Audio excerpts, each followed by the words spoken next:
Halo semuanya, di video kali ini aku mau bahas tentang risiko nilai tukar yang sering banget dihadapi oleh perusahaan multinasional atau MNC. Nah, nilai tukar itu sangat berpengaruh dalam dunia bisnis global, terutama buat perusahaan yang punya transaksi lintas negara. Dan risiko ini dibagi jadi 3 jenis utama, yaitu yang pertama itu transaction exposure. Ini terjadi saat perusahaan punya transaksi dalam mata uang asing seperti saat membeli atau menjual barang dari negara lain. Misalnya, PT Indofood mengekspor produk mie instan ke Amerika dan menerima pembayaran dalam dolar.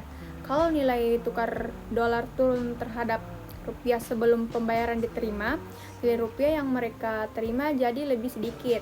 Ini jelas bikin rugi. Yang kedua, transaction exposure. Ini terjadi saat perusahaan punya anak usaha di luar negeri dan harus mengkonversi laporan keuangan ke dalam mata uang asal. Contohnya, Unilever Indonesia harus melaporkan kinerja anak perusahaannya di Eropa ke dalam rupiah.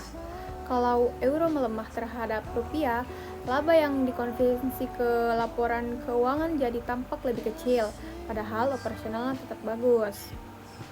Yang ketiga, economic exposure.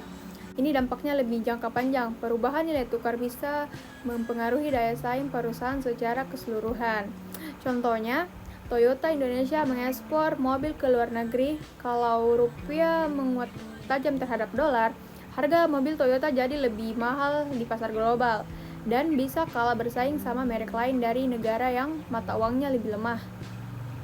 Nah, sekarang kita bahas lebih dalam satu jenis resiko, yaitu transaction exposure. Karena ini yang paling sering dihadapi oleh MNC. Untuk mengelola resiko ini, perusahaan bisa menggunakan derivatif mata uang. Misalnya, forward contract. Apa itu forward contract? Ini adalah perjanjian untuk membeli atau menjual mata uang asing di masa depan dengan kurs yang sudah disepakati hari ini. Misalnya, Indofood tadi mengekspor ke Amerika dan khawatir dolar bakal turun. Mereka bisa pakai forward contract untuk mengunci nilai tukar dolar saat ini.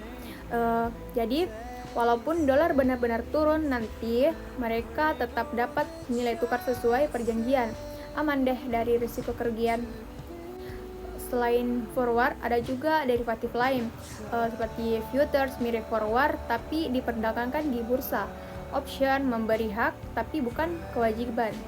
Swaps menukar aliran dua mata uang yang berbeda. Perusahaan memilih derivatif berdasarkan kebutuhan, biaya, dan tingkat risiko yang ditanggung. Kesimpulannya, risiko nilai tukar bisa berdampak besar bagi perusahaan multinasional, baik secara langsung maupun jangka panjang. Tapi dengan strategi manajemen risiko yang tepat, seperti menggunakan derivatif mata uang, perusahaan bisa melindungi diri mereka dari fluktuasi nilai tukar yang tidak terduga. Itu saja penjelasan dari saya, semoga bermanfaat ya. Jangan lupa like, share, dan sampai ketemu di video selanjutnya. Bye-bye.